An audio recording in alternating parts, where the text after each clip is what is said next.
सुप्रभात बच्चों, हिंदी की कक्षा में आपका स्वागत है। आज हम ज्ञान सागर का पाठ अनोखा वरदान पढ़ेंगे। अनोखा वरदान एक कहानी है, राजा के समय की कहानी है। जब हमारे देश में राजाओं का शासन था, उस समय की कहानी है। इस कहानी में एक राजा है जो अपनी प्रजा से बहुत प्यार करता है और अपनी प्रजा का ध्यान रखने के लिए वह वेश बदलकर इधर उधर घूमता है और अपनी प्रजा का हालचाल जानता है।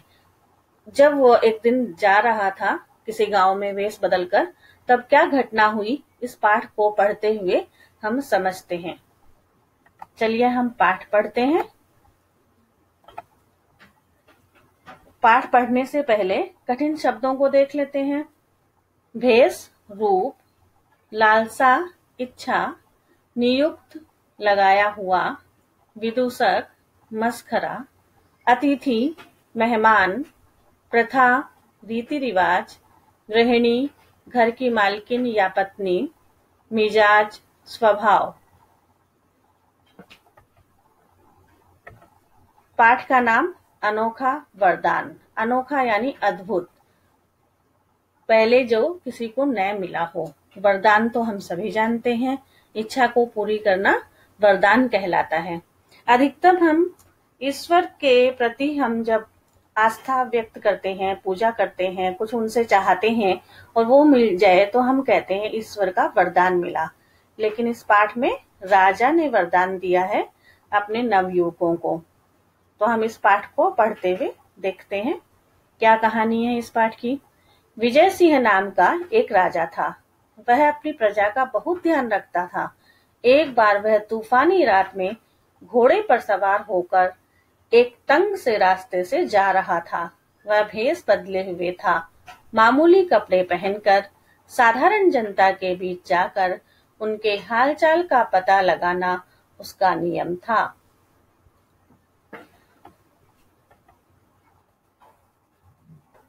एक रात राजा भेष बदल कर जा रहा था, तभी वर्षा होने लगी।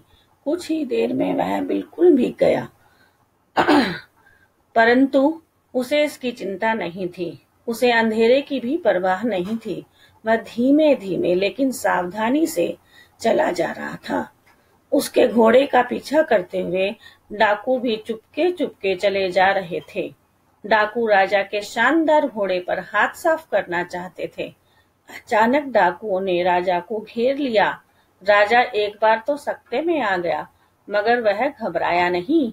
वह बच निकलने की तरकीब सोच ही रहा था कि उसके घोड़े का खुर सड़क के गड्ढे में फंस गया। डाकू अभी राजा पर लपकने ही वाले थे कि एक ओर से 6 नौजवान वहां आ पहुंचे। उन्होंने देखा कि एक आदमी मुसीबत में है। उन्होंने डाकुओं पर हमला किया। पीछे से अचानक हमला हुआ तो डाकुओं का ध्यान भट गया और इस प्रकार राजा बच निकला। राजा जहां भी भेष बदल कर जाता था, उसके पीछे पीछे कुछ दूरी पर उसके चुने हुए अंगरक्षक भी रहते थे। थोड़ी देर बाद राजा के अंगरक्षकों का दल भी आ पहुंचा। उन्होंने सभी डाकुओं को बंदी बना लिया। राजा उन नवयुवकों से बहुत प्रसन्न था, क्योंकि बिना यह जाने कि वह राजा है, उन्होंने डाकुओं से उसकी रक्षा की थी। राजा ने उन्हें बहुत बहुत धन्यवाद दिया और कहा कि वे उसके साथ महल तक चलें। भोर होने पर रात की घटना का समाचार सब जगह फैल गया। सारी प्रजा खुश थी कि डाकू उनके राजा का बाल बांका न कर सके। राज्य परिवार के लोगों, मंत्रियों, दरबारियों और सारी जनता ने नवयुवकों के साहस की प्रशंसा की। अगले दिन दरबार में इन नौजवानों को राजा के सामने लाया गया। राजा ने अपने सिंहासन से उतरकर उन्हें गले से लगाया और मनचाहा पुरस्कार मांगने को कहा। राजा ने कहा, आप बारी बारी से जो चाहें मांगो। अगर मेरे बस के बाहर न हुआ तो मैं इसी समय आपको कोई भी इच्छा पूरी कर दूंगा। उन छहों में से सबसे बड़ा जो था, राजा ने पहले उसी से पूछा। एक पल के लिए उसने सोचा और फिर कहा, महाराज, बहुत दिनों से मेरी लालसा थी कि मेरे पास आराम से रहने के लिए एक घर हो। मुझे बस एक अच्छा सा मकान चाहिए। राजा ने उसी समय उस नौजवान के लिए एक आलीशान भवन बनाने की आज्ञा दे दी।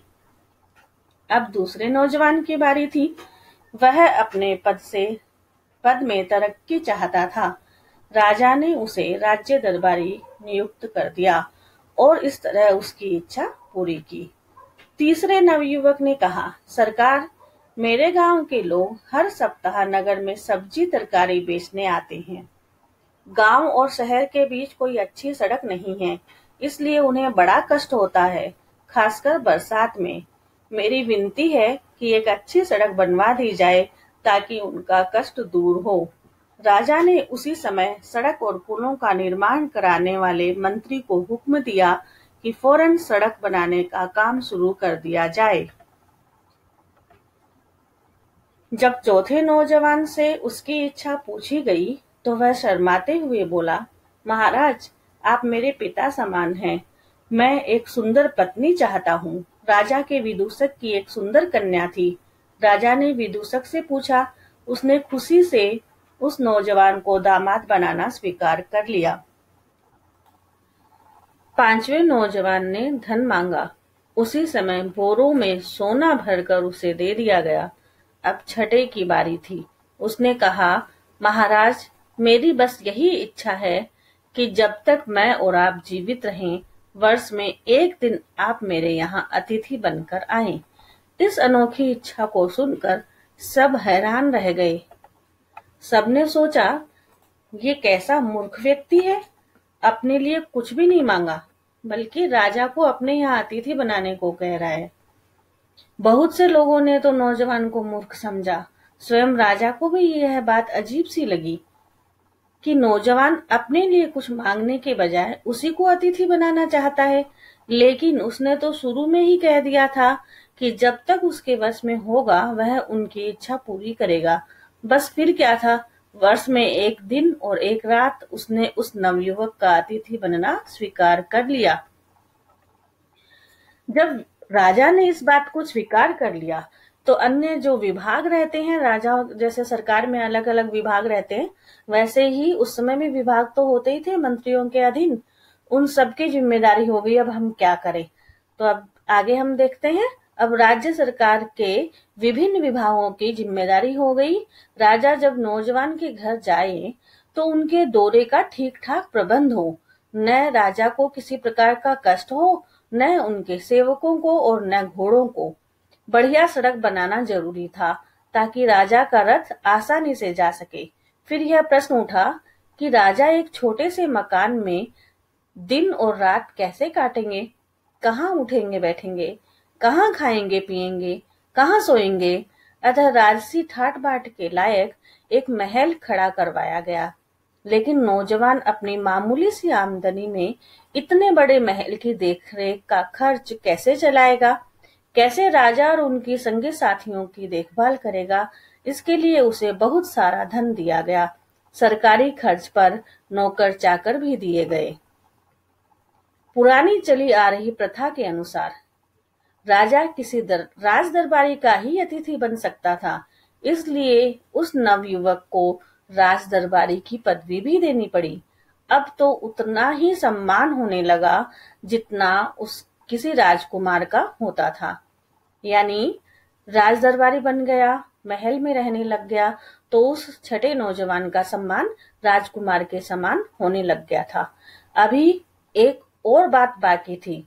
जिस घर में राजा अतिथि बनकर ठहरेगा, उसकी गृहिणी को राजा के मिजाज और पसंद का पता होना चाहिए। इस बात की जानकारी राजकुमारी से अधिक और किसे हो सकती थी। शीघ्र ही नवयुवक से राजकुमारी के विवाह की तैयारियां की जाने लगी। इस तरह केवल एक वरदान मांगकर नौजवान ने वह सब कुछ प्राप्त कर लिया जो पांचों ने अलग अलग मांगा था।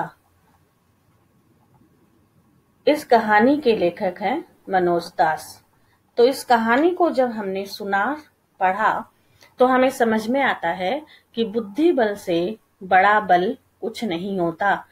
पूरे 6 नौजवान बहुत समझदार थे, बहादुर थे, दूसरों की सहायता करने के लिए तत्पर थे, लेकिन एक छठा नौजवान जो था वह बहुत चतुर था। वह बुद्धि बल का प्रयोग करता था और उसने बुद्धि बल से ही उन सभी चीजों को पा लिया जो 5 नौजवानों ने अलग अलग मांगा था। वो एक साथ एक वरदान में ही उसने प्राप्त कर लिया।